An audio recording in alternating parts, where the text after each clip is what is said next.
Hello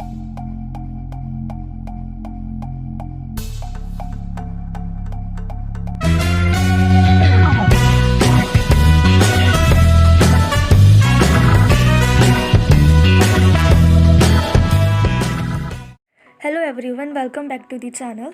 आज मैं लाई हूँ एक नया वीडियो जिसमें हम बात करने वाले हैं एडिक्शन से रिलेटेड प्रॉब्लम्स एंड मिथ्स जो सोसाइटी में प्रेजेंट है।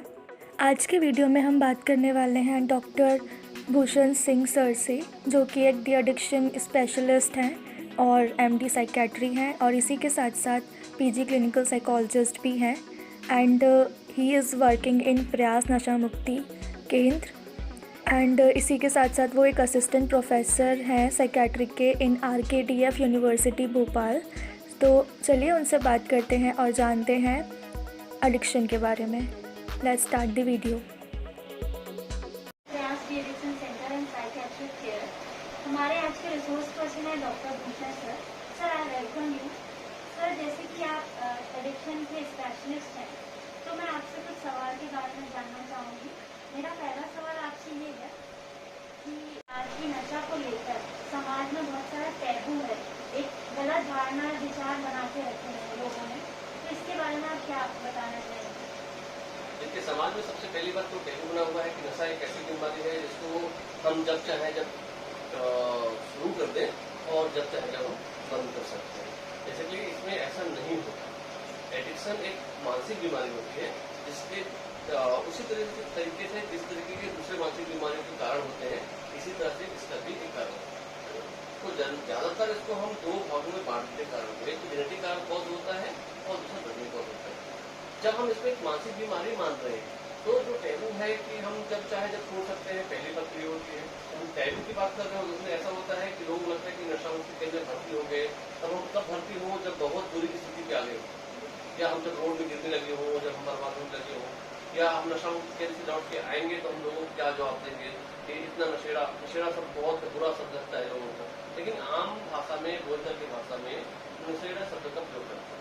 तो ज्यादातर जो टैबू की जो बात होती है, उस नशेड़े शब्द को लेकर के टैबू की बात होती है। सोसाइटी में जो नशेड़ा शब्द प्रयोग होता है उससे लोगों को हटता है। अगर हम इसका बातचीत के तौर से हम इसको एक बीमारी को कंसिडर करने लग जाए और हम अवेयर हो जाए कि यह एक मानसिक बीमारी है, ये नशे का एक मानसिक बीमारी है और इसका उपयुक्त उपचार से, सही सलाह से और सही मार्गदर्शन से इसकी पूरी प्रॉपर तरीके से उपचार संभव हो सकता है। तो ये टैबू को हम कम कर सकते हैं। तो जो इम्पोर्टेंट जो टैबू शब्द आता है वो नशेड़ा शब्द को लेकर के, क्योंकि भले ही व्यक्ति नशा करना चाहता हो और नशा सालों से कर रहा हो, लेकिन उस व्यक्ति को नशेड़ा शब्द सुन भी नहीं सकता और सुनना भी नहीं चाहता, सुनना पसंद नहीं करता है। तो इस वजह से उनके दिमाग में एक बात रहती है कि अगर हम नशा मुक्ति केंद्र में एडमिट होंगे तो हमारे ऊपर एक ठप्पा लग जाएगा, एक मोहर लग जाएगी, ये नशेड़ा है। बाहर जाने में, उनको फेस करने में प्रॉब्लम उनके मन में ऐसा रहता है। और ज्यादातर लोगों की जो धारणा भी यही है कि नशा मुक्ति केंद्र में जो गया है वो नशेड़ा है, बल्कि वो नशेड़ा, वो अपन तो नशेड़ा नहीं कहना चाहिए, जबकि एक मानसिक बीमारी है। एडिक्शन नामक एक समस्या है, उसकी एक बीमारी है। मेरा दूसरा सवाल आपसे ये है कि हम कैसे जान पाएं कि किस व्यक्ति को अब हमें नशा मुक्ति केंद्र में भर्ती कराने की जरूरत है? देखिए, आजकल समाज में विभिन्न प्रकार के नशा फैले हुए हैं और बहुत सारे लोग ऐसे होते हैं वो अलग अलग विभिन्न प्रकार के नशों से लिप्त में होते हैं, या हम एक ऐसा कहें कि उपयोग करते हैं। लेकिन हर नशा करने वाला व्यक्ति को भर्ती करने की आवश्यकता नहीं होती है। इसके कुछ क्राइटेरिया होते हैं जिसके आधार पर हम कह सकते हैं कि किन व्यक्तियों को नशा मुक्ति केंद्र में भर्ती करने की या उपचार लेने की आवश्यकता है। इम्पोर्टेंट ये है कि नशा तो हर लेवल पे और हर मात्रा पे नुकसानदायक, कोशिश तो ये होनी चाहिए कि हम इसका प्रयोग करें ही नहीं, लेकिन हम बात कर रहे हो नशा मुक्ति केंद्र की ट्रीटमेंट सेंटर, तो इसमें हमने एक क्राइटेरिया बनाया हुआ है POS, है ना, जिसमें personal, P for personal life, O for occupational और S फॉर सोशल। अगर हमारे किसी भी एक्टिविटी की वजह से या किसी भी पदार्थ के सेवन करने की वजह से हमारे पर्सनल लाइफ में या सोशल लाइफ में या ऑक्यूपेशनल लाइफ में या 2 में, 3 में या किसी एक में भी परिवर्तन आ रहा है और हम ये चीज को समझ चुके हैं कि इस वजह से ये परिवर्तन आ रहा है, उसके बाद भी अगर हम उस चीज को रोक नहीं पा रहे हैं या उस पदार्थ के कंजप्शन को हम स्टॉप नहीं कर पा रहे हैं, तो ऐसे अवस्था में हमें मेडिकल सपोर्ट की आवश्यकता पड़ती है या मेडिकल ट्रीटमेंट की आवश्यकता पड़ती है, जो कि आपको मनोचिकित्सा केंद्र में या आपके नशा मुक्ति केंद्र में या ड्रग ट्रीटमेंट सेंटर पे ही उपलब्ध हो सकती है। ज्यादातर से हम जो प्रैक्टिस में देखते हैं, लोगों को मानना रहता है कि हम ट्रीटमेंट ले लेंगे और घर में हम छोड़ देंगे। जनरली ऐसा बहुत कम होता हो पाता है कि आप ट्रीटमेंट के घर में छोड़ते हैं, क्योंकि हमारे पास जो सिचुएशन होता है बना हुआ होता है, हमारे जो जिसको हम क्रेविंग कहते हैं वो रेगुलर बनी हुई होती है। मेडिकेशन तो हम दे ही रहे और साथ में अगर आप ड्रग सब्सटेंस दे रहे हो तो मेरे घर को इंडिकेट करता है। सर, मेरा अगला क्वेश्चन आपसे ये है कि जैसे कि समाज में विभिन्न प्रकार के नशा छुड़ाने के तरीके, जैसे लोग शादी करा देते हैं या ब्लैक मैजिक पे भरोसा कर लेते हैं, तो विभिन्न प्रकार के तरीके बहुत बेसिकली इसको तरीका तो नहीं कह सकते, एक प्रचलन में आ गया है कि लड़का लंबे समय से नशा कर रहा हो तो माँ बाप के दिमाग में रहता है कि इसको शादी करा दो, जिम्मेदारी आ जाएगी तो नशा करना छोड़ दे। तो ये चीजें होती है। इमोशनल ब्लैकमेल का पहाड़ तो अलग हो जाता है, लेकिन जो हम प्रचलित उपाय की बात कर रहे हैं कि प्रचलित उपाय कौन कौन से हो सकते हैं। जनरली क्या होता है कि लोगों के दिमाग में यह जानकारी ही नहीं होती कि जो एडिक्शन है वो ट्रीटेबल है। लोगों को बहुत ज्यादा पता नहीं होता या अवेयर नहीं होते कि इसका ट्रीटमेंट होता है या इसके भी विशेषज्ञ होते हैं, है ना। तो लोग क्या करते हैं, जो प्रचलित विधियां हैं या प्रचलित जो आपके उपाय है वो करते हैं। जैसा ज्यादातर लोगों को आपने सुनने मिला होगा कि लड़का बहुत पीने खाने लग गया है और तो उसमें शादी करवा दो, जिम्मेदारी आ जाएगी तो काम से हो जाएगा तो वो नशा छोड़ देगा।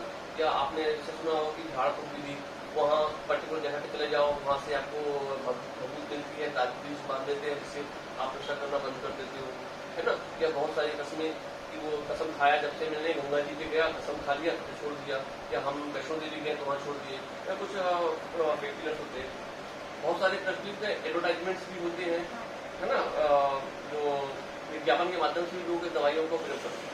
तो मैं ये कहना चाहता हूँ कि ये एक विधि हुआ करती रही होगी, इससे कुछ लोगों को फायदा हो सकता है, लेकिन ये ट्रीटमेंट का पार्ट नहीं हो सकता। ये आपका वैज्ञानिक आधार पर बेच नहीं है। ये तुक्का कह सकते हैं, किसी व्यक्ति को हमने कसम खिलाई तुक्के में से छोड़ दिया, या छोड़ने की उसकी बिल बाबा रही तो छोड़ दिया, शादी करा दिया, जिम्मेदारी आगे छोड़ दिया। ये एक संभावना मात्र हो सकती है, लेकिन ये उपचार ये हम कैटेगरी को नहीं हो सकता और इसकी संभावना भी कम होती है। और मतलब अगर जो भी लोग आपके चैनल को देख रहे होंगे, मैं उसे पूछूंगा कि अगर आपके घर की कोई बेटी है या बहन है तो क्या आप ऐसे लोगों की शादी करवा देंगे एक्सपेरिमेंट तौर पे कि शादी करवा दो, नशा छूट जाएगा, अच्छा मिल जाएगा बाद में।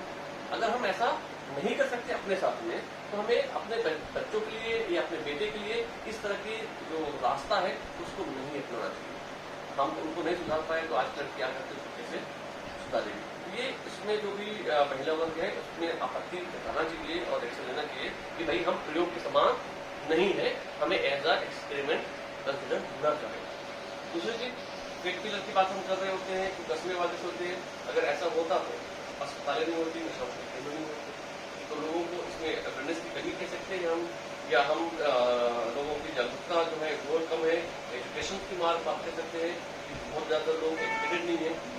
जिस तरह से हमने सेक्स एजुकेशन को हमने सब्जेक्ट में शामिल किया और आज लोग जानने लगे हैं कि गुड टच क्या है, बैड टच क्या है ना। तो इस तरह से हम चाहते हैं कि एडिक्शन को भी एज अ सिलेबस के पार्ट में लिया जाए, ताकि लोग समझ पाए कि एडिक्शन क्या है और हैबिट क्या है, ट्रीटमेंट कब देना चाहिए, किस लेवल पर देना चाहिए, किसके पास उपचार करवाना चाहिए और किसके उपचार नहीं करना चाहिए।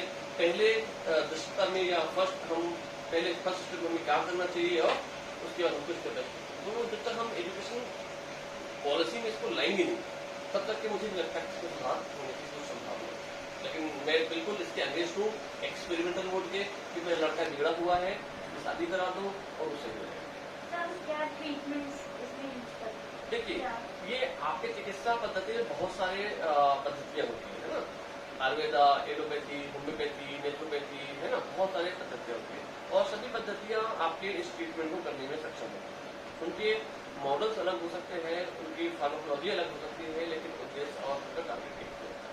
तो जो भी पद्धति आपको सूट करती है, होम्योपैथी हो, एलोपैथी हो, आयुर्वेदा, हम उस पद्धति में ट्रीटमेंट दे सकते हैं। ट्रीटमेंट के इसके अलग अलग चरण होते हैं, स्टेप्स होते हैं। जनरली लोगों को काउंसलिंग का मतलब नहीं पता होता है, साइकोलॉजिकल इंटरवेंशन का मतलब नहीं पता होता, साइकेट्रिस्ट और साइकोलॉजिस्ट के बीच में उनको डिफरेंस नहीं पता होता। तो एडिक्शन का जब ट्रीटमेंट हम प्लान जब करते हैं तो उसमें आपका 50% पार्ट मैं कह सकता हूँ कि 50% पार्ट आपका मेडिकेशन का से जरूरत पड़ती है, और इसमें आपका साइकोलॉजिकल इंटरवेंशन की बहुत ज़्यादा 50% ज़्यादा जो जरूरतें होती है वो साइकोलॉजिकल इंटरवेंशन की होती है। कॉज का रूट आउट करना, काउंसलिंग बहुत इंपॉर्टेंट प्रक्रिया होती है इसमें कि अगर हम पेशेंट काउंसलिंग करते हैं, पेशेंट को मोटिवेट करते हैं, इंसाइट डेवलप करते हैं, तो हमारे जो फार्माकोलॉजिकल ट्रीटमेंट है उसमें हमें बहुत सहायता मिलती है और पेशेंट की रिकवरी अंडरलाइन साइकोपैथोलॉजी को जानने की कोशिश। सर कई बार ऐसा होता है कि लोग नशे का ट्रीटमेंट लेते हैं, उपचार कराते हैं, लेकिन वापस फिर से पीना स्टार्ट कर देते हैं, नशा लेना फिर से चालू कर देते हैं, रिलैप्स हो जाता है। तो इसका बारे में आपकी क्या राय है? देखिए, ज्यादातर जैसे मैंने आपसे पहले बताया कि इसमें लोगों को जागरूकता नहीं है, इसके ट्रीटमेंट उपचार के विषय में लोगों को बहुत ज्यादा जानकारी नहीं है ना। तो इसका संपूर्ण इलाज होना चाहिए। जैसे हम एक छोटा सा एग्जाम्पल हम माने, किसी भी व्यक्ति को मलेरिया हुआ है, मलेरिया होने के बाद आप हॉस्पिटलाइज होते हो, हॉस्पिटलाइज का आपका ट्रीटमेंट चलता है, ट्रीटमेंट चलने के बाद आप डिस्चार्ज होते हो, डिस्चार्ज होने के बाद आपको कुछ दवाइयां घर को खाने को दी जाती है और डॉक्टर आपको बोलता है कि आपको एक हफ्ते बाद जाकर के दिखाना चाहिए। तो ऐसे अवस्था में हम क्या करते हैं, वापस से इंस्ट्रक्शन को फॉलो करते हैं, मेडिसिन को हम लेते हैं और एक हफ्ते बाद फॉलो के लिए जाते हैं। जनरली एडिक्शन के केस में इस तरह से नहीं होता। क्यों नहीं होता? क्योंकि ये हमने पहले ही बताया कि एक मानसिक बीमारी है और लोगों को ये लगता है कि इसको हम जब चाहे जब हम स्टॉप कर सकते हैं। तो जो रिलैप्स की बात होती है, इसमें फॉलो अप न होना एक बहुत महत्वपूर्ण कारण हो सकता है रिलैप्स के केसेस के बढ़ने।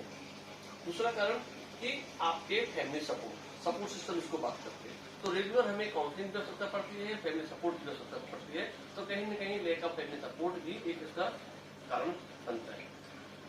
जैसे मैंने पहले बताया कि रिलैप्स की कॉजेस ऑफ डिसीज, जो कारण है इस बीमारी का, इसमें जेनेटिक और लर्निंग हो सकती है। जेनेटिक होते हैं उसमें ज्यादातर हमें जरूरत पड़ती है लंबे समय तक ट्रीटमेंट की, तो जिसमें लोग कहीं न कहीं कैपेबल नहीं होते लंबा ट्रीटमेंट चलाने के लिए, और जिसके कारण से जो बीमारी होती है पूर्ण रूप से ठीक नहीं हो पाती या मैनेजमेंट के लेवल पर नहीं ला पाते, जिसकी वजह से भी पेशेंट का